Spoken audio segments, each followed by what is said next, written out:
안녕하세요. 올드 스토리입니다. 오늘 이야기는 현대 라틴 아메리카 문학에서 가장 강력한 목소리 중 한 명인 칠레계 미국인 소설가 이사벨 아옌데의 이야기입니다.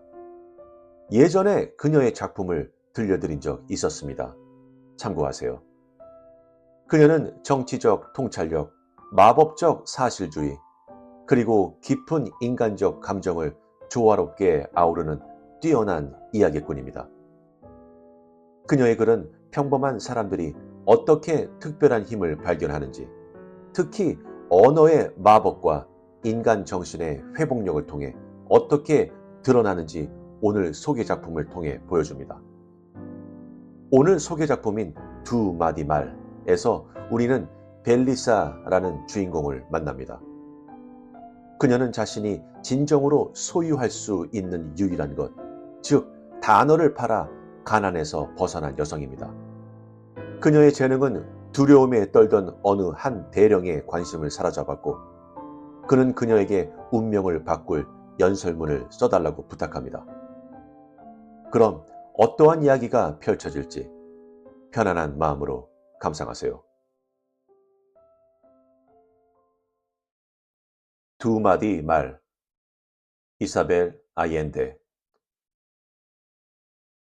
그녀는 벨리사 크레푸스 꿀라리오라는 이름으로 통했다. 그러나 그 이름으로 세례를 받은 것도 어머니가 그 이름을 붙여준 것도 아니었다. 그녀 스스로 그 이름을 찾아내 가졌을 뿐이다. 그녀는 말을 팔아 생계를 꾸렸다.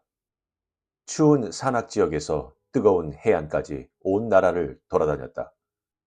장터나 시장에 머물기도 했는데 바닥에 막대 4개를 세우고 천막을 씌운 다음 그 아래서 태양과 비를 피하여 손님들을 맞았다.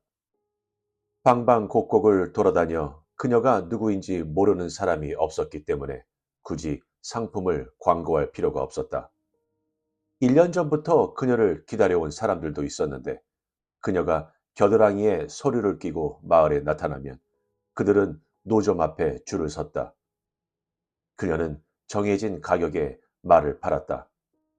5센땀보에 암기하고 있는 시구를 건네주었고 7센땀보에는 좋은 꿈을 꾸게 해주었다. 또 9센땀보에 연애 편지를 써주었고 12센땀보에는 철천지 원수를 위한 욕짓거리를 지어주었다.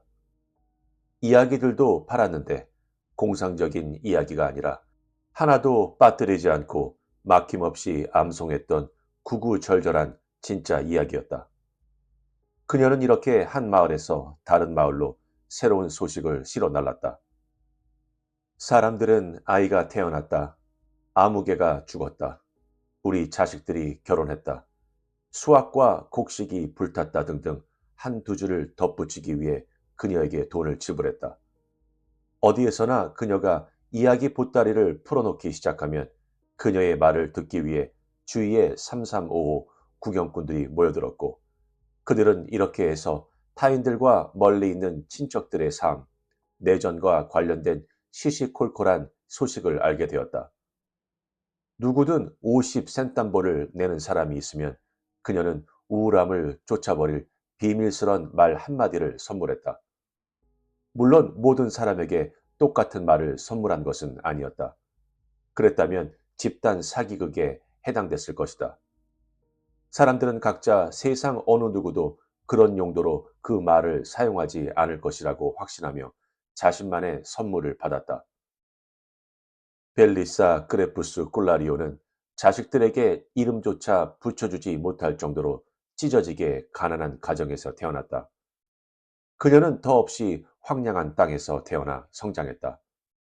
어떤 해에는 비가 모든 것을 휩쓸어가는 홍수로 변하는가 하면 또 다른 해에는 하늘에서 비 한 방울 내리지 않고 태양이 지평선 전체를 가득 채울 만큼 부풀어 올라 온 세상이 사막으로 변해버리는 지역이었다. 12살 때까지 그녀는 오랜 기아와 궁핍을 견디며 목숨을 부지하는 것 외에 다른 어떤 직업도 능력도 가지지 못했다. 가뭄이 한없이 계속되던 때에 그녀는 동생 넷을 땅에 묻어야 했고 자신의 차례가 되었음을 깨닫자 평원을 가로질러 무작정 바다를 향해 길을 떠나기로 했다. 여행하는 도중에 죽음을 이겨낼 수 있을지도 모른다는 희망에서였다. 땅은 깊게 갈라진 채 침식되어 있었고 돌멩이, 나무, 가시투성이 관목들의 화석, 태양열 때문에 하얗게 된 짐승들의 해골이 도처에 널려 있었다. 이따금씩 그녀에게 물의 신기루를 쫓아 남쪽으로 가는 가족들과 마주치기도 했다. 몇몇 사람들은 등짝이나 손수레에 물건을 잔뜩 싣고 길을 떠났지만 자기 몸뚱이 하나 움직이는 것도 힘에 부쳤고 얼마 못 가서 길바닥에 내팽개쳐야 했다. 살갗은 도마뱀 가죽처럼 갈라지고 눈에 태양의 반사열에 새까맣게 탄 채 사람들은 고통스러운 발걸음을 옮기고 있었다. 동정심 때문에 힘을 소모할 수 없었던 것이다. 도중에 많은 사람들이 쓰러졌지만 그녀는 워낙 고집불통이라 지옥을 가로질러 마침내 최초의 샘들에 도착하는 데 성공했다. 샘이라고 해야 듬성듬성한 초목들의 물을 공급하는 거의 눈에 띄지 않는 가는 물줄기에 불과했다. 나중에 가서야 개천가 늪지로 바뀔 것이다. 벨리사 크레푸스 꼴라리오는 목숨을 건졌고 게다가 우연찮게 그를 발견하게 되었다. 해안 근처에 있는 어느 마을에 도착했을 때 신문지 한 장이 바람에 날려와 그녀의 발밑에 떨어졌다. 그녀는 금방이라도 찢어질 것 같은 누런 종이를 집어들고는 용도를 가늠하지 못한 채 한동안 살펴보았다. 그러나 결국 호기심이 그녀의 소심함을 눌렀다. 그녀는 자기가 목을 축이던 바로 그 탁한 물 웅덩이에서 말을 씻기고 있는 한 남자에게 다가갔다. 이게 뭔가요? 그녀가 물었다. 신문의 스포츠면이구나. 그녀의 무지함에 놀라는 기색을 보이지 않고 대답했다. 대답을 들은 소녀는 어안이 벙벙했지만 뻔뻔스러워 보이고 싶지 않아서 신문지에 그려진 파리 다리의 의미를 묻는 것으로 그쳤다. 얘야, 그건 글자란다. 폴 헨시오가 3라운드에 네로 따스나우를 노크아웃 시켰다고 써있구나. 그날 벨리사는 말이라고 하는 것은 주인도 없이 제멋대로 떠돌아다니며 누구든 수완이 조금만 있으면 그것을 차지해 장사할 수 있다는 것을 알게 되었다. 그녀는 자신의 처지를 헤아려 보고 나서 매춘부가 되거나 부잣집에서 하녀로 일하는 것 말고는 할 수 있는 일이 거의 없다는 결론을 내렸다. 그녀에게 말을 파는 일은 그럴싸한 대안으로 보였다. 그 순간부터 그녀는 그것을 업으로 삼았고 다른 일에는 전혀 한눈을 팔지 않았다. 처음에는 신문이 아니고도 말이 쓰일 수 있다는 것을 생각지 못하고 상품을 제공했다. 그렇지 않다는 것을 알게 되자 그녀는 무궁무진한 사업 구상을 했다. 모은 돈으로 사제에게 20페소를 주고 읽기와 쓰기를 배웠고 남은 3페소로 사전을 한 권 구입했다. A부터 Z까지 사전을 훑어본 다음 바다에 던져버렸다. 그녀의 의도는 포장된 말로 고객들에게 사기를 치는 것이 아니었기 때문이다. 여러 해가 지난 뒤 8월의 어느 아침, 벨리사는 광장 한복판에 있는 천막 아래 앉아 17년 전부터 연금을 청구해온 한 노인에게 법적 논거를 팔고 있었다. 때마침 장날이어서 그녀의 주의가 떠들썩했다.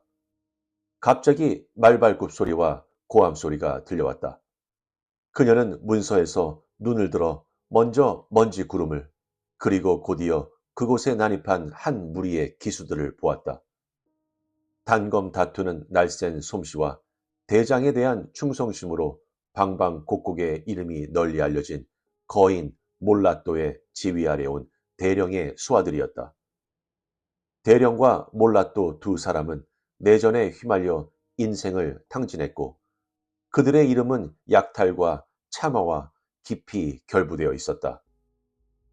복도들이 땀을 뒤집어 쓴 채 소리에 휩싸여 질주하는 목축대처럼 마을에 들이닥쳤고 지나는 곳마다 공포의 회오리 바람을 남겼다. 닭들이 푸드덕거리며 날았고 개들은 정신없이 뛰어 달아났으며 아낙네들은 아이들을 둘러엎고 내달았다. 마침내 장터에는 벨리사만 남아있었다.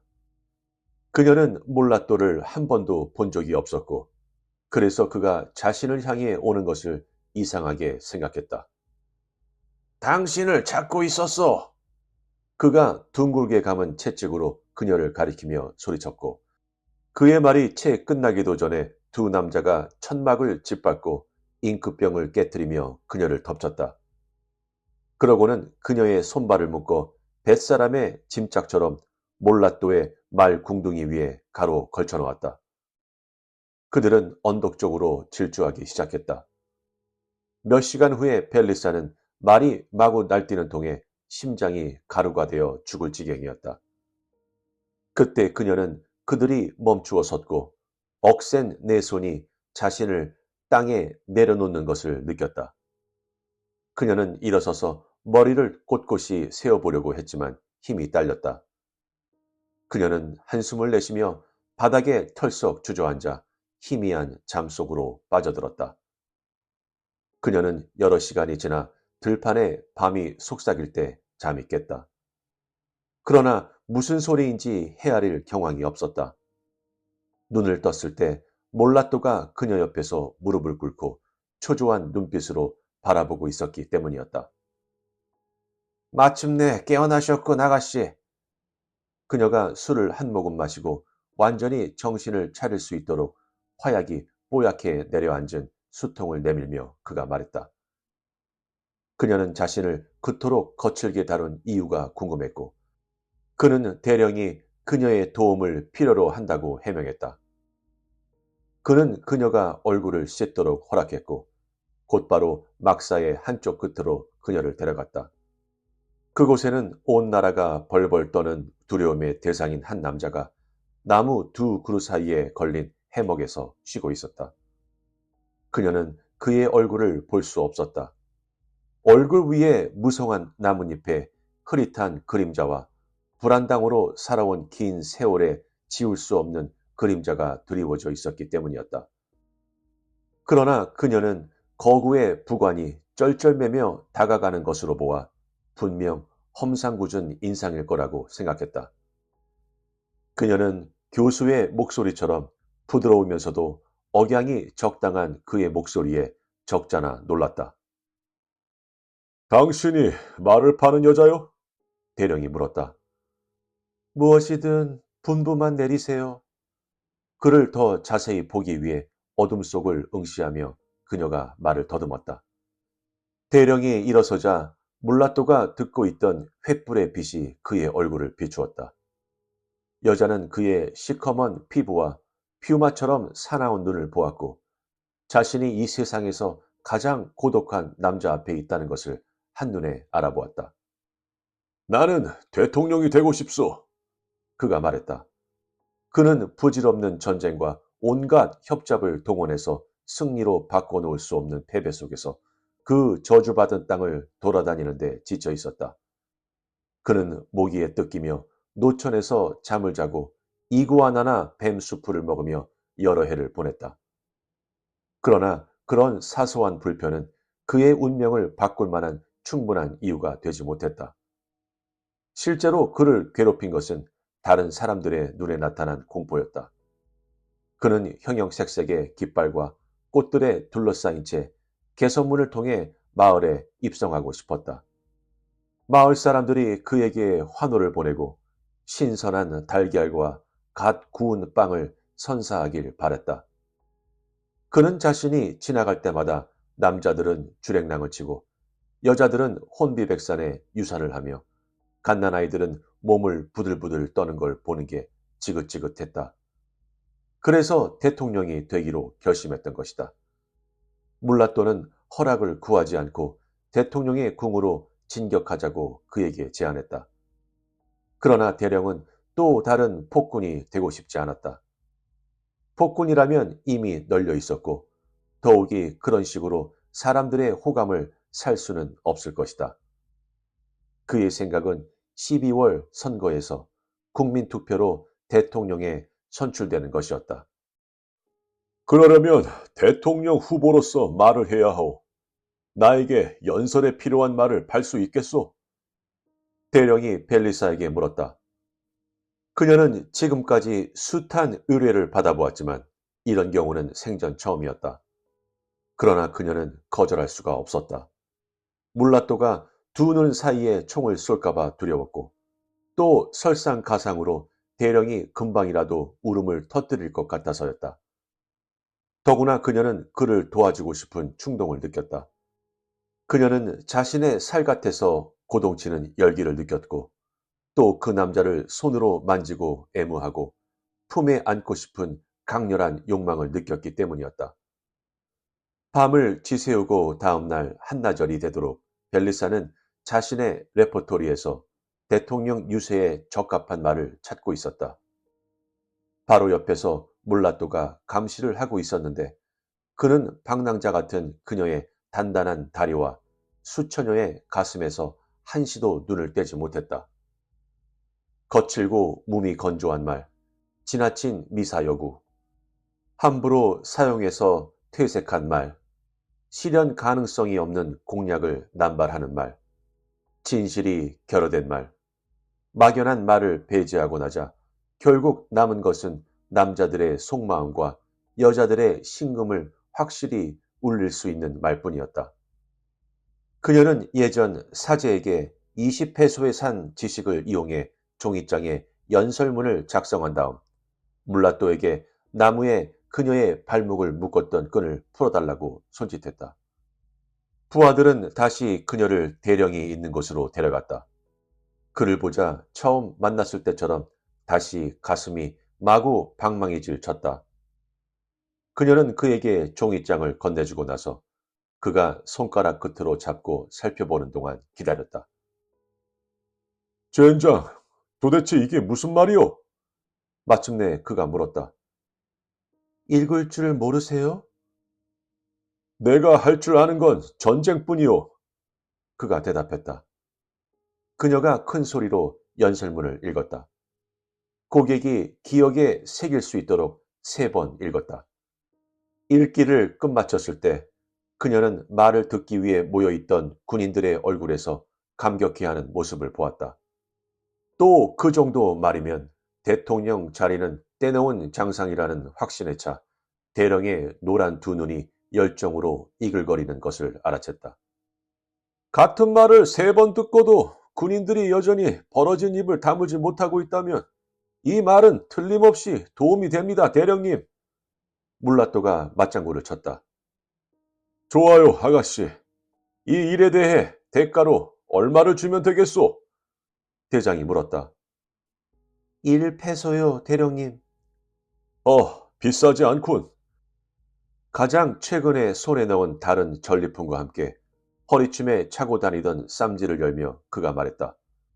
게다가 당신께는 덤으로 한 가지 권리를 더 드리지요. 비밀스러운 말 2마디를 드리겠어요. 벨리사가 말했다. 그건 어떤 거요? 그녀는 손님이 50센땀벌을 지불할 때마다 독점적으로 사용할 수 있는 말을 하나씩 선사한다고 설명하기 시작했다. 그녀의 제안에 전혀 관심이 없었으므로 대장은 어깨를 으쓱했다. 그러나 자신을 그토록 잘 섬긴 사람에게 결례를 하고 싶지 않았다. 그녀는 천천히 그가 앉아있던 가죽의자 쪽으로 다가가 선물을 건네기 위해 몸을 구부렸다. 그녀가 그에게 권리가 있는 비밀스러운 2마디 말을 귀에 속삭일 때 대령은 그녀에게서 풍기는 산짐승 냄새와 그녀의 엉덩이가 발산하는 불타는 열기, 그녀의 머리카락이 살랑거리는 가공할 느낌, 박하향의 호흡을 느꼈다. 이 말은 당신의 것입니다, 대령님. 그녀가 뒤로 물러나며 말했다. 원하실 때 언제든 사용할 수 있습니다. 물라또가 길 어기까지 벨리사를 배웅했다. 물라또는 내내 길 잃은 개의 애원하는 눈빛으로 그녀를 바라보았다. 그러나 그가 그녀를 만지기 위해 손을 뻗었을 때 그녀는 꾸며낸 말을 쉼없이 쏟아내며 그를 제지했다.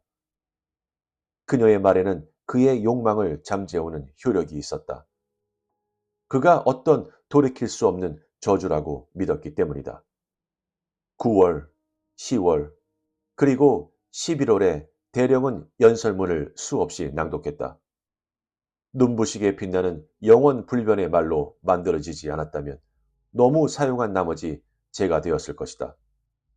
그는 전국 방방곡곡을 순회했다.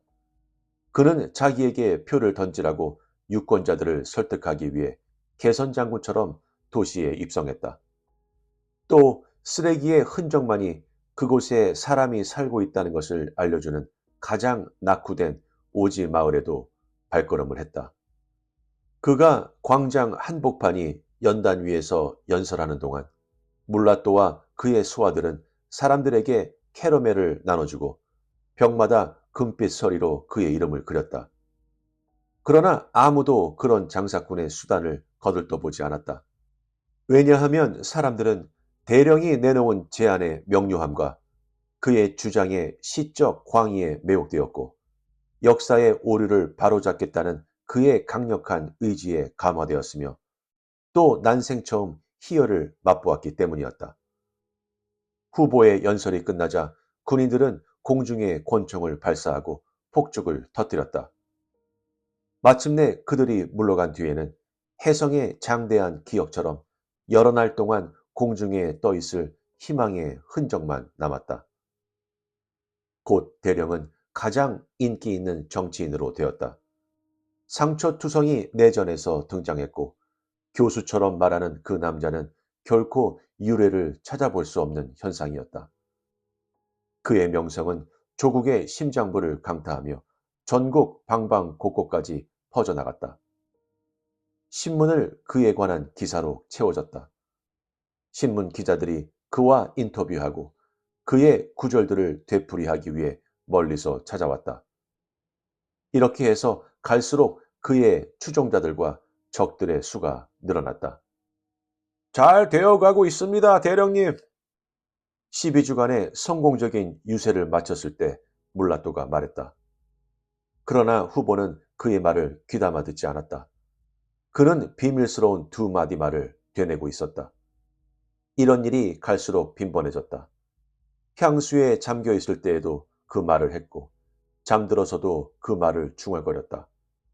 또 말을 탈 때도 몸에 지니고 다녔고 그 유명한 연설을 하기 전에도 그 말을 생각했으며 넋을 놓고 그 말을 음미하다가 소스라치게 놀라기도 했다.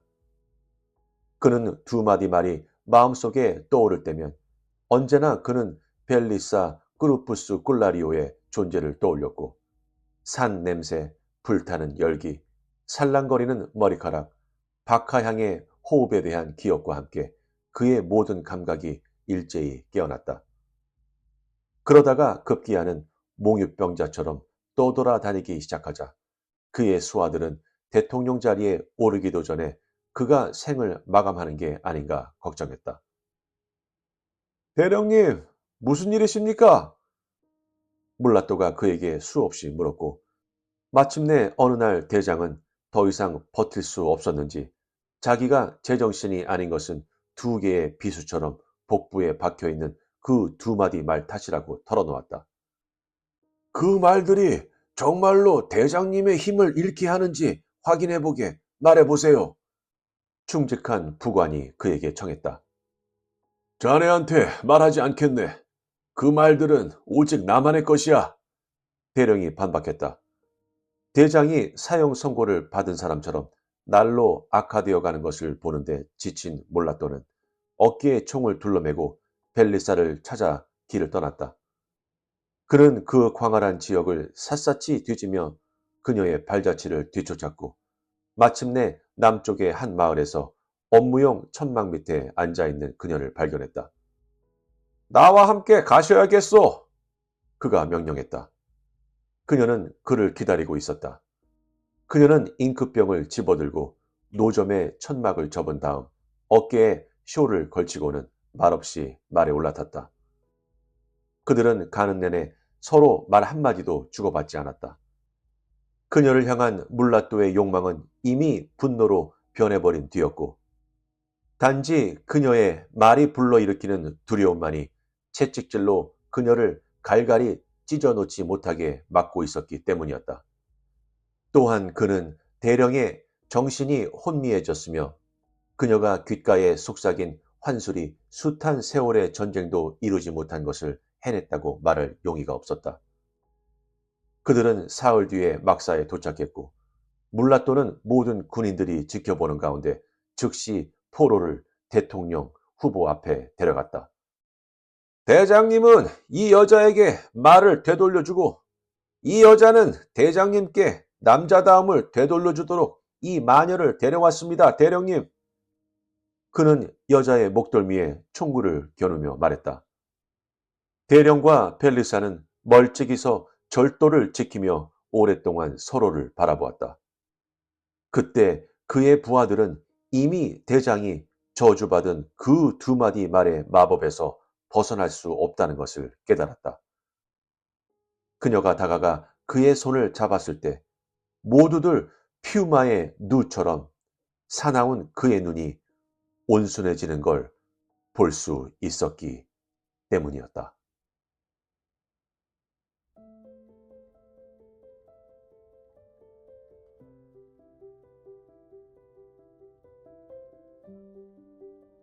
어떠셨나요? 이 이야기는 언어가 어떻게 사람의 운명을 상처 입히고 치유하고 완전히 바꿨을 수 있는지 깨워줍니다. 벨리사 크레푸스쿨라리오는 무기도 권력도 두려움도 사용하지 않았습니다. 그녀는 조용하고 속일 수 없을 만큼 단순한 말을 사용하여 평생 아무것도 느끼지 못하도록 자신을 무장히 해제해온 한 남자에게 다가갔습니다. 대령은 정치적 연설을 원했죠. 하지만 그가 받은 것은 그보다 훨씬 더 위험한 것이었습니다. 그의 인간성을 깨트린 두 마디의 말이었죠. 이 작품에서 재미난 것은 우리가 그녀가 무슨 속삭임을 했는지 결코 알 수 없습니다. 어쩌면 사랑일지도, 어쩌면 진실일지도, 아니면 오직 그 대령만이 이해할 수 있는 무엇인가일지도 모릅니다. 하지만 그것이 무엇이든 그것은 한 대령의, 즉 폭군을 마침내 그리고 어쩌면 구원받을 수 있는 사람으로 변화시킵니다.